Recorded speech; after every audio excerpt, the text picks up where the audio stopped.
Hi, my name is Benjamin Lee. Who am I? Who's this guy right here? I am a person, I got my undergrad in the social psychology of disability, and then my master's was really focused on designing technology and then bootstrapping that technology for people with disabilities and with people with disabilities, more importantly. I've done research in the Mobius syndrome community, which is a form of congenital facial paralysis. So it can happen to anyone, which creates a lot of interesting intersections with society and different groups. I've volunteered with a lot of different advocacy groups, including physical activity and news reading, but most importantly, the National Federation of the Blind. And then I've also made an arcade game for people. Yeah. Cool, so the goal of this talk is to kind of, again, help you come at this topic fearlessly, and because it is in the unknown that we make a lot of assumptions, and that can be detrimental to not only the experience of yourself, but also the people that you're building this out for. The brief structure of this talk is I'm going to go a little bit over our history, more modern thought in the social psychology of disability. Then I'm going to talk about how you as a person, creator, artist can use free tools to do gut checks about user interface and user experience. Then I'm going to show you how to engage with these communities, what's the methodology, and then also case studies on how I did it. This is the breakdown step by step, so you don't have to be oh, what about that? And then finally, 5, how to make the most of this talk. Just really how to apply everything and it'll go well. Guidelines, so this is how to talk about and with people with disabilities. So there's this thing called person-first language. People are not their disabilities. They is simply one factor of their lives. Therefore, you use person-first, meaning it's a person with a disability, or PWD, as I'll try to acronize. I don't know if that's a word. Acronize throughout this talk. There's so I would say also a person with vision impairments. However, there's important cultural considerations to make, especially when concerning the blind versus, so that's pretty interesting, and I'm going to talk about that later. I also want to talk about ableism, which is basically, it's the discrimination purposefully or unpurposely against people with disabilities, and then also viewing those with disabilities as less valuable in society, which is pretty harsh and very fascist. But you'd be surprised at how much it actually comes through in cultural through lines. Sweet. I'm going to go over brief history of disability thought. We're going to go over the models of disability, universal design, what is accessibility, the history of accessibility, and then also policy, but only briefly. Cool. So the first model of disability, which is historically how we thought about disability for human history, is the moral model, which means that if you have a disability, you're probably at fault. You deserve it. You, or your family sinned, or did something poor within their karmic cycle to then deserve this disability. So you're seeing it in a negative light, you're seeing it as a punishment, et cetera, and not you specifically, but you might be saying, Ben, why would you bring this up? We're past that, but we're not. And the way that racism affects us all, and we make subtle and unconscious decisions about people. Disability is the exact same way. It really does inform a lot of not only policy, but also our day-to-day interactions. But that brings us to the 90s, baby. Talk about vaporwave, we're talking about the medical model. Medical model is, okay, we get it, you didn't deserve your disability, I understand, but it is an abnormality. You are not, you are not a person full. You are not a person whole, because if you're missing your arm, there's no way that you're living a full life. That's the idea, is that you're coming at any abnormality, whether it in any form, as something to be fixed. It is a series of spectrums and conditions and things to write on your medical profile. I don't know what it's called. These are Wonderfully Surmised by Kathleen Bogart, which moves us to the early 21st century, which is the social model of disability, and this is kind of my school of thought, and very much a disability advocate's school of thought now. The social model refers to disability as just an aspect of a person's life, intersecting with their gender, their race, their class, and then also what it means for your mental health to be in a society that constantly wants to infantilize you and also fix you. And that's pretty recent. This is the most published, but it was like this kind of term was circling around in the 90s too, but like kind of in the indie scene. We're going to talk about universal design too, which is something that Nandini brought up. Universal design is the idea that, okay, I get it. We need to design for people with disabilities. Why not make everything usable by everybody?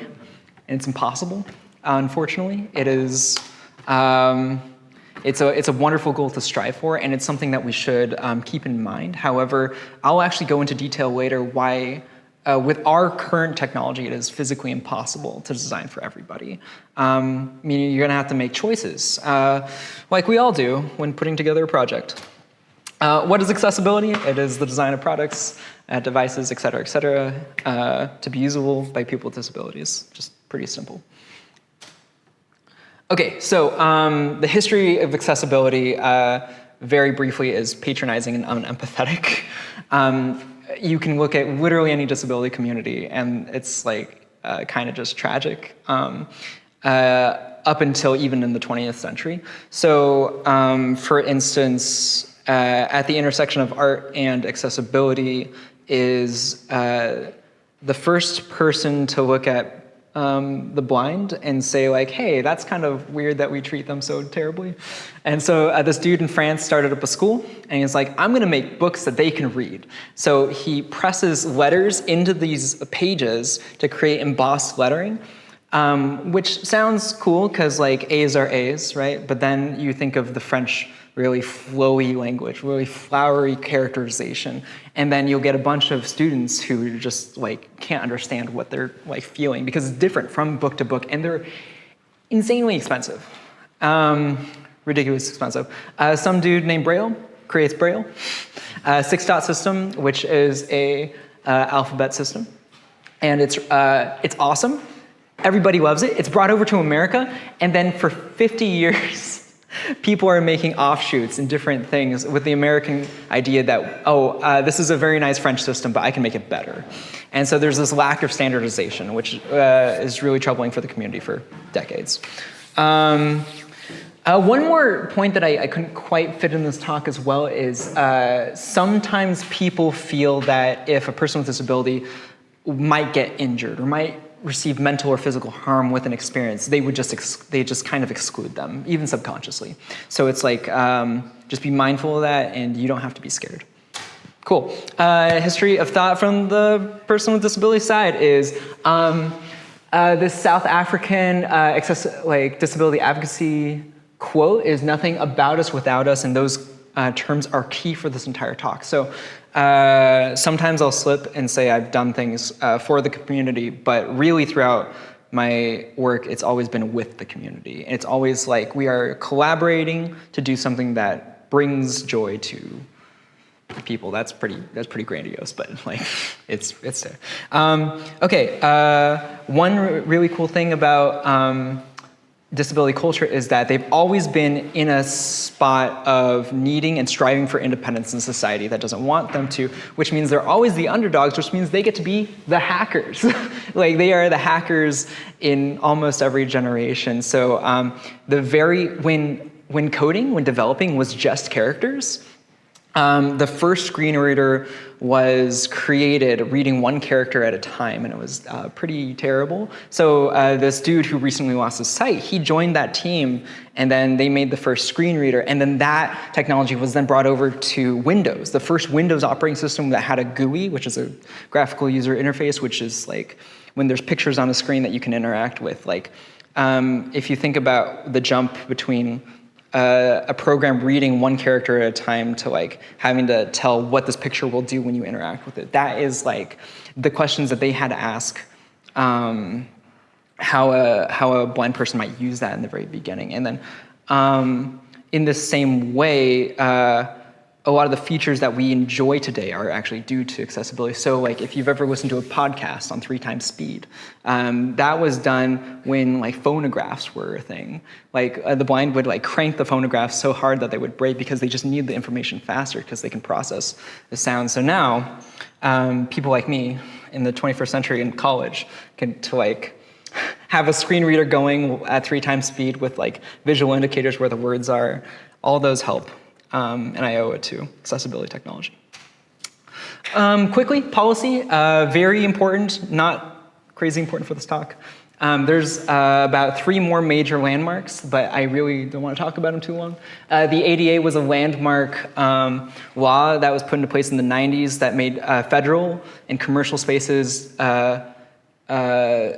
they have to be physically accessible for people within certain guidelines. And then more importantly, Section 508 means that all federal ICT, information communication technology, must be digitally accessible within guidelines that I'm gonna go over later. Cool. We're gonna go over the social psychology of disability in a little bit more depth.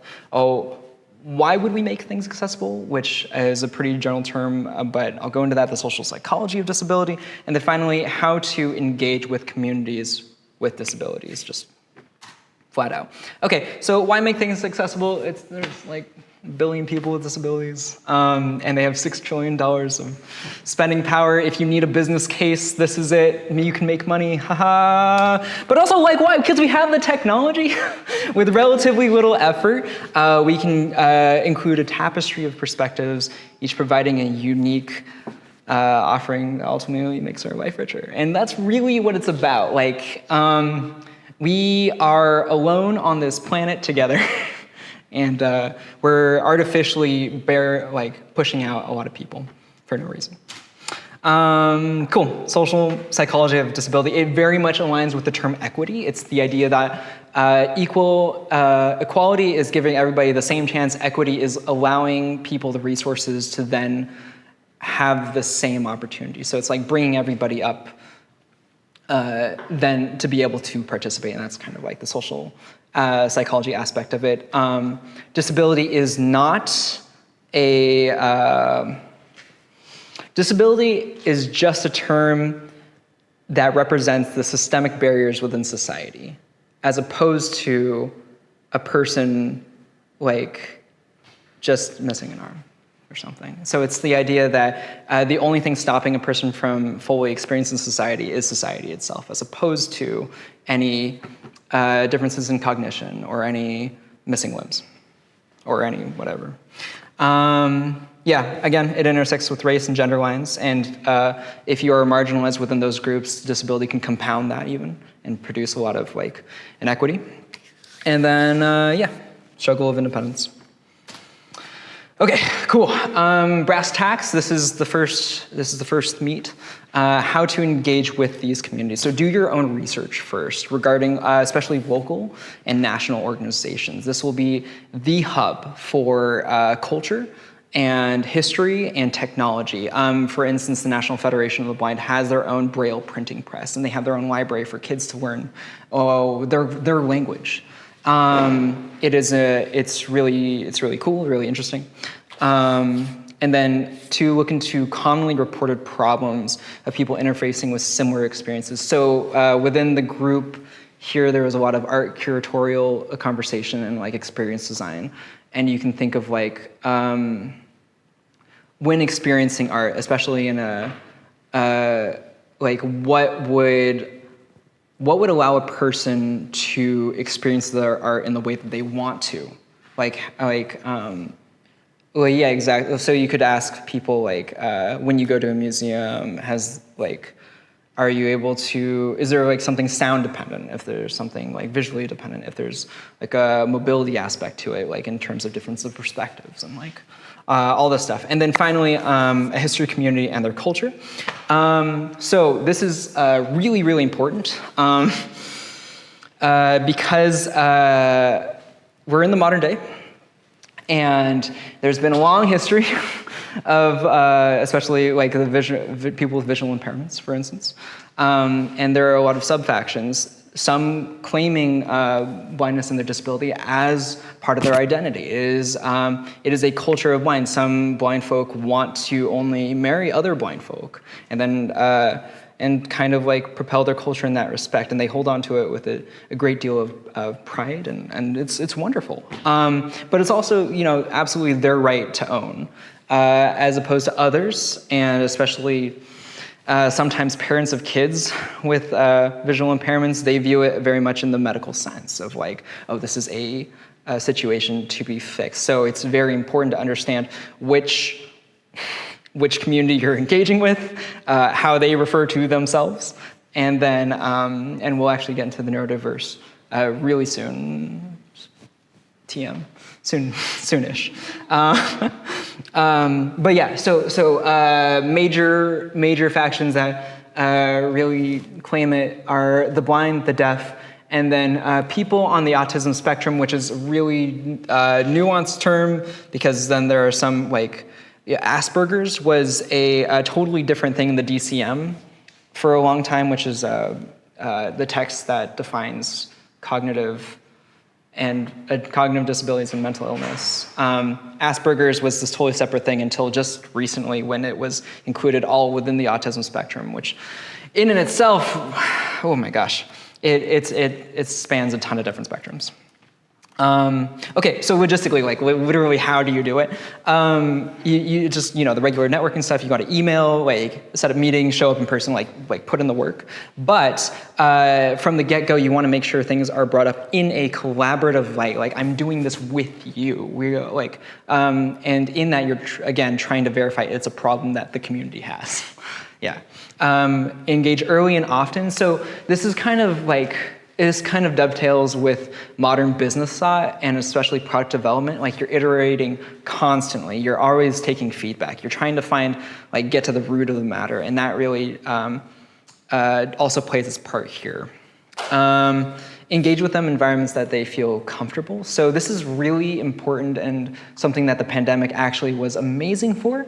It allowed people with disabilities to engage in a digital landscape within environments that they had already set up. For instance, if I'm at my home office, the video camera is already where I want it. The microphone already is calibrated to where I comfortably speaking. I'm in a good chair. I'm like physically comfortable.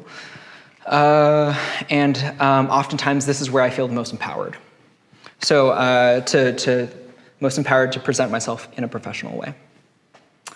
Next, bonus points are if you have sustained plans for community engagement, especially for art projects. This is going to be kind of interesting, especially if it's a temporary exhibition.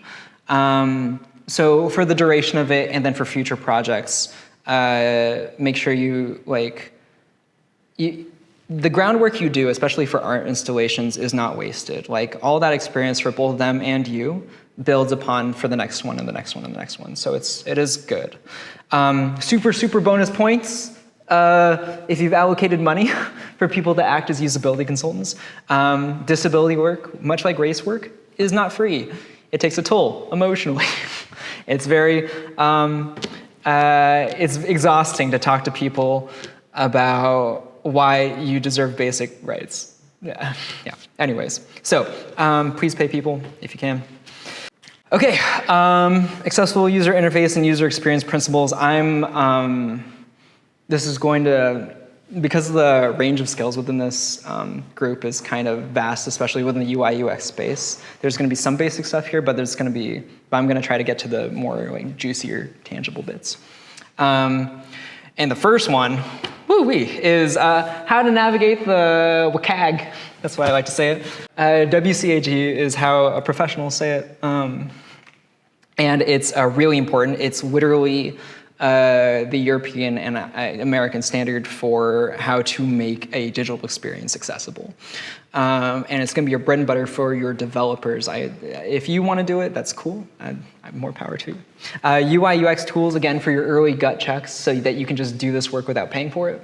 And then you don't enter into a conversation totally blind to the needs of your people. And then live demos, I'm going to show you some stuff like what does a screen reader sound like? Like, how does it work? Okay, so I'm going to tell you this stuff here really fast, but then I'm going to show you. WCAG is the Web Content Accessibility Guidelines. It's a free resource for people, and then you can contract out like high-level compliance testing. So this is a total cottage industry. There are professionals that are ready to do this work for you, and if you're looking to tackle like huge projects, like really big projects, you don't want to miss this stuff because it's not only the right thing to do, it is legally mandated if it has federal funding. So it's like trying to save you. Oh, lastly, there's a AA, AAA model, which is like, this is bare bones necessity, this is better, and this is the best. And we're gonna go over like what that means when you see this. Okay, so this is a lot. This is like a lot of really dense information, kind of hard to navigate, especially if you're not a developer. But I'm going to go over, and these slides will be shared with everybody. Okay, so on here, on this contents is literally like every form of interaction broken down into a variety of categories. So like use of color, visual presentation, and like time-based media, like down to the nitty-gritty. Then each of these is a cool little like, this is exactly how you need to meet this with examples. And then you'll see right here, level AA, AAA, and then single A. And so there are things that you need to be certain levels of compliant. And while you want to strive for AAA in all this regard, I'm going to show you later why that could be a pitfall, why that's unnecessary to be AAA in everything, and also incredibly, like, probably not exactly necessary all the time. Cool, yeah. Okay, one more thing is they added this, there's like a really great filter now. You can like, if you only want to be level A, you can. Yeah, but one thing to note is that as the web gets more and more accessible, the standards are raising. So for instance, to be accessible in 2013, you only needed A's and double A's in some categories, but now as we get more and more into the future, it's going to be triple A's and such. Okay. There's free UX UI tools. There's free color contrast evaluators, which basically screen cap whatever image and then do the contrast evaluation for you. Make sure you have variable text sizes. Make sure you have closed captioning. And screen readers. I'm going to literally download it during this presentation because it's so fast. All of these exist. Well, the variable text is built into Chrome, but you can find like screen readers and color contrast evaluators as free Chrome extensions. They're pretty easy to use and run, and I'll show you how to do that in a second. This is a bad UI. I just want to like bring up again. This is kind of 101 stuff, but I want to like show you. This is just non-hierarchical information. There's just a random list here. There's like interactive menus right here. It's hard to know what any button will do. There's really bad contrasting, like here, for instance, understanding like what says what, difficult to read text, and there's like time-based media that is not here because this is a still image. This is Greenpeace. This is actually something that my coworkers got to work on. Greenpeace recently redesigned their website. I'm going to show you how a screen reader goes through this, but basically just think of it like a streamlined flow. They really care just about your donations. Like if you're going to their website, there's like 3 places to give donations. If you're caring about issues, it's like the second, like take action, and then there's also issues to learn. It's like literally the second thing. Passes color contrast, because I know they did the test. And then finally, it has, it's a really adaptable interface with the text increase. But if you zoom in on the text, it's really nice. So how does a screen reader work? It actually just reads the bare bones HTML. So it'll use like headliner 1, headliner 2, and then a series of things called ARIA tags that are like signposts for the screen reader to find. In this particular case, it takes this funky little path here, and I'll show you what that looks like. Type of interaction it is. So this is that's a banner. And this is a list, and it'll actually tell you what issues. Take action. Like what is item. In there, what's in the list, and then also issues. About Twitter, Instagram, navigation list 0 items. Banner list with issues. Monthly. Edit text. So it'll tell you that you can edit the text, but it may not actually tell you what you're editing the text for. So like. All this stuff, and if you can imagine this playing at 5 times speed, basically. And so this is cool because it's a really simple design for our eyes and for people with, so visual impairment, like anything, is a spectrum. Only about 5% of the BVI population is completely blind or unable to see. And then, so most people have varying levels of visual impairments. Therefore, even a simplistic design is still nice for them. That's what I want to say. One more thing is, accessibility presentation CETI. Thank you. Okay. So next is peak user experience. I actually want to bring up the WCAG website itself, which is under like the Web3 initiative. So core usability features are at the top. Here, this first line here, and I'm actually going to show how a screen reader interacts with those. It has things like skipping to content, changing text or color and size, and also translations. And I just want to focus on what that means. So the first thing it highlights is skip to content. So I can actually skip all this banner stuff and go directly to what I really want to read, which is kind of key for a lot of people navigating with screen readers. Cool, awesome, okay. Next is the struggle for universal design. So this is where we actually like really clash in terms of designing for everybody, and then also, I shouldn't leave the camera. Designing for everybody, and then also designing for other users. So many times you can't design for everyone from the outset. Do what you can for as many people as possible, because I know your budgets aren't infinite, and inaccessible experiences can still deprive funds and invite legal trouble. But I wanted to bring up this image specifically because like some people need text size that's this huge, like this, but it's like your screen may not be able to accommodate it. Your JavaScript may not be able to like adapt to like the size. And this is kind of a silly example. This is like an extreme example. Actually, it's not too extreme. But if you think about art curation, like, are you going to translate every visual input into a sound-based equivalent? If that makes sense.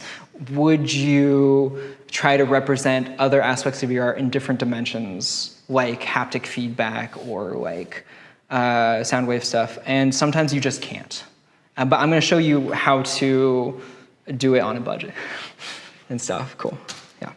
Recap, QA, free UX UI tools, where to send your developers to learn how to create accessible experiences. Bad UI, bad UX. How to use screen readers. I'm going to talk now on like how I engaged with people with communities with disabilities. Like, how do you want people to experience your thing? 2 case studies about my personal work and what I've done. And then finally, I'm going to go over some definitions, first being neurodiverse. Neurodiversity is basically the idea that like everyone thinks uniquely, like, and that nobody should be kind of like classified or categorized because they think in this unique way, because we all think uniquely, if that makes sense. There's no really general way of thinking or like normal. Right. So like, what's really important is that people who are neurodiverse, especially because neurodiversity covers everything from what is classified as like cognitive disabilities and like autism spectrum to like epilepsy even. Like it's just so encompassing because the reality of it is we're all on a variety of spectrums all the time. And the idea that we had these boxes that we needed to put people into was very limiting and actually very limiting for design. As our lovely attendant brought up earlier, it's also a source of pride and a source of culture and identity for a lot of people, being neurodiverse and neurodivergent, which is the singular term. I brought up Asperger's before, and the people that I worked with before referred to themselves as Aspies, which is not a term that I would use, but they get to. So it's really just like how they want to refer to themselves, and the culture of what is like correct changes even within that. BVI, blind and visually impaired, is an acronym that I'm going to use because person with disabilities or person with visual impairments is a lot of syllables. And then finally, Wizard of Oz testing is really important in terms of like prototyping, which is kind of refers to the Wizard of Oz with the dude behind the curtain controlling the giant head. Basically, for some of these prototypes, I was the person controlling the giant head because I didn't build out the entirety of the program or the technology. Cool. And I'll show you what that means later. Okay, cool. So how do you want people to experience your thing? Whether it be like an art curation or a platform, what are you have to think about it in a really systemic context. Like, what do you want people to go, like, what kind of person do you think you'll be attracting to this thing?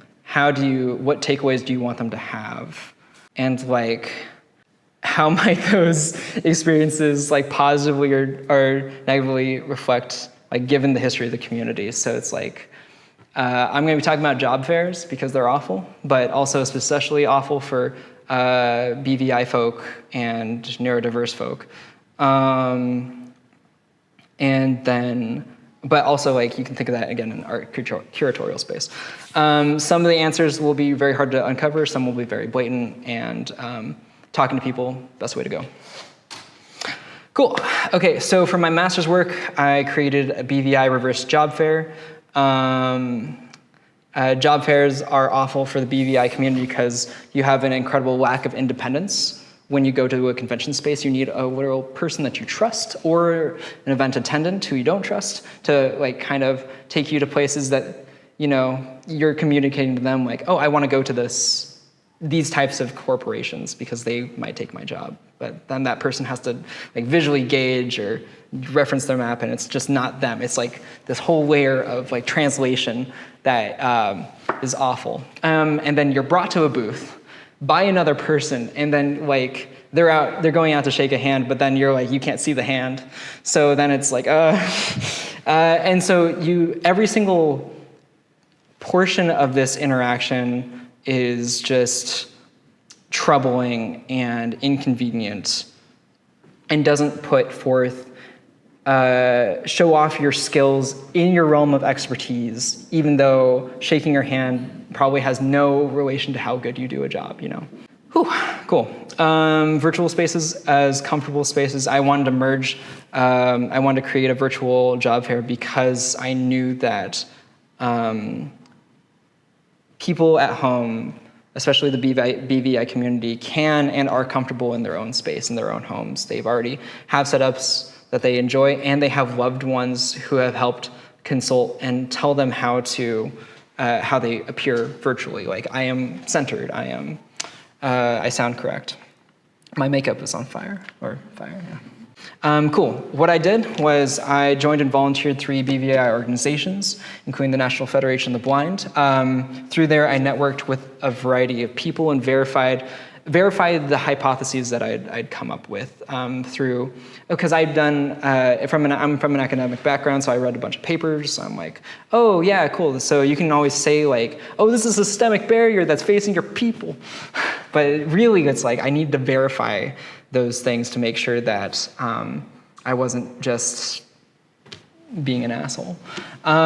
So yeah, I talked to a variety of people across different industries, skill levels, and genders. And I also verified the very real logistics of the experience. So like how they use their screen readers, how they're using video capture technology. So from top to bottom, like making sure everything was as I thought it was, and that there was a desire for me to help and work with these people. Cool, okay, what does it look like to design for accessibility? This was like a basic HTML, CSS prototype I made, but that's all you needed because of the ARIA tags and because they don't, like, BVI people don't necessarily need a visual interface or a GUI to really interact with in the same way that we do, or we rely upon. Sweet, so I created a bare bone profile with keywords and input fields and like optional profile photos with defaults that could represent you in a professional way. But if you didn't, say, have somebody who you could rely on to create a professional photo, I didn't want that to be a barrier as well. Because I mean, you don't need to be on a video call with your face.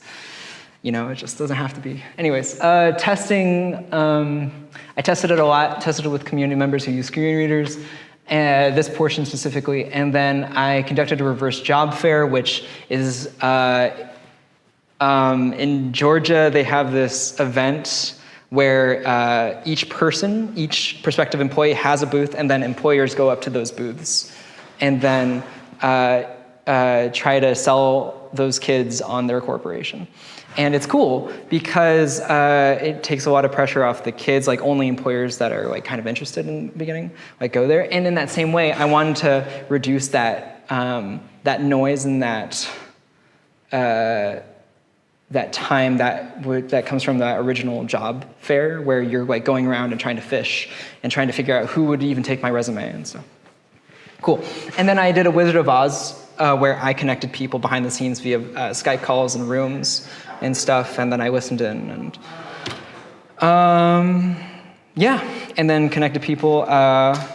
So measures of success. Were there any technical issues? This is, did people feel like they were professionally represented? Did employers feel like they could professionally gauge the candidate? And finally, were there any job offers? These are all metrics by which I tried to see.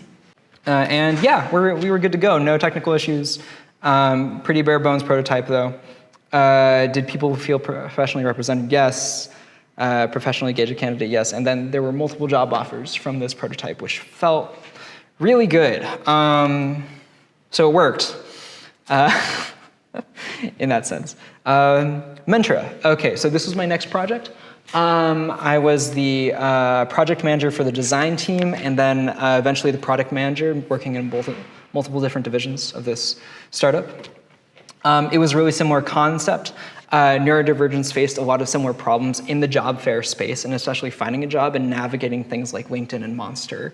Awful interfaces for people who are neurodivergent, sometimes, well, most of the time. So yeah, we had a bigger team, we had funding.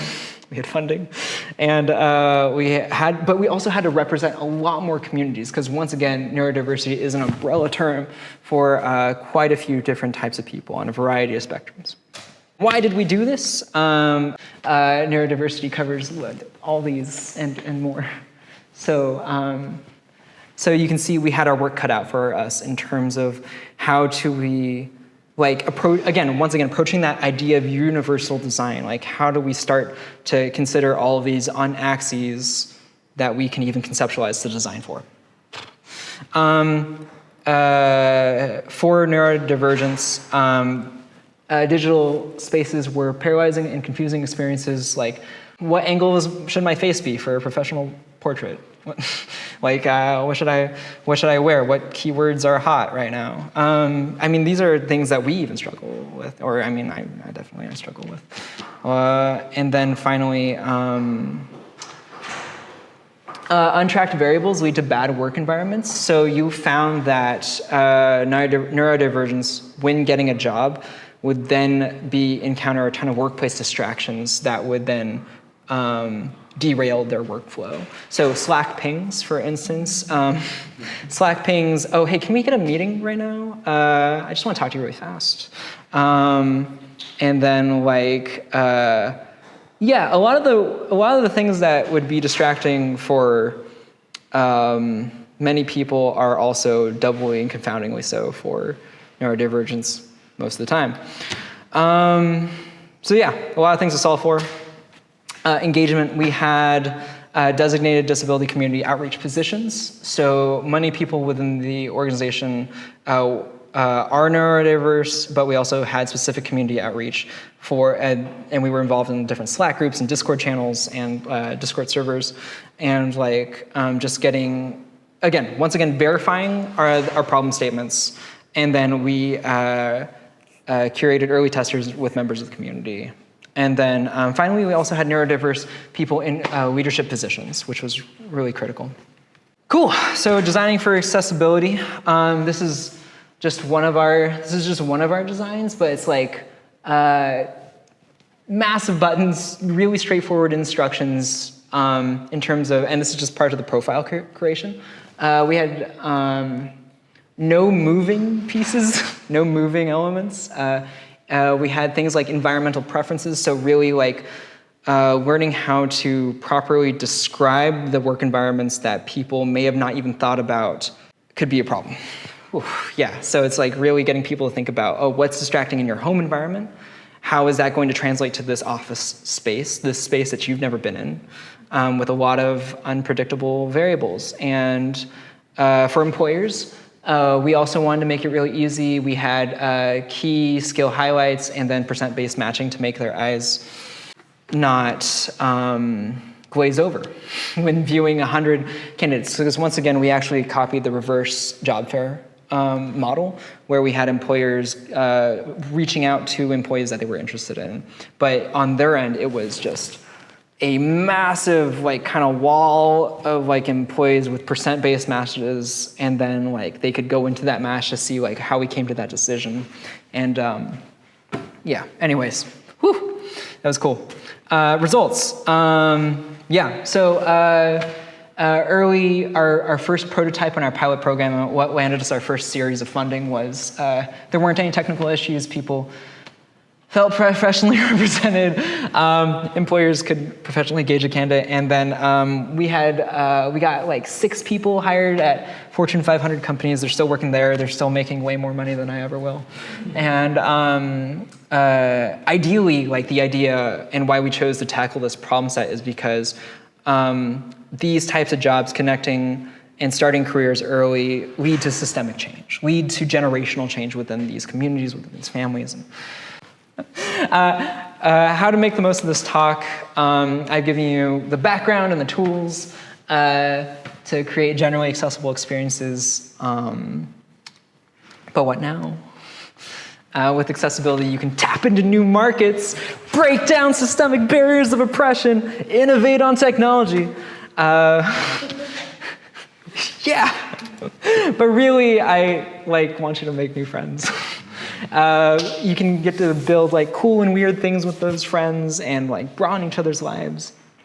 Have fun. That's why I do this. It's because once again, we're here to have fun. I want to give special thanks to Kathleen Bogart. She was my first mentor and who introduced me to the space. The National Federation of the Blind, and Mary Ann. She is an aspiring improv comedian and author, and she's really cool. Sean Kane is a tech wizard at Google and also a Metro folk. And that's me. That's my talk.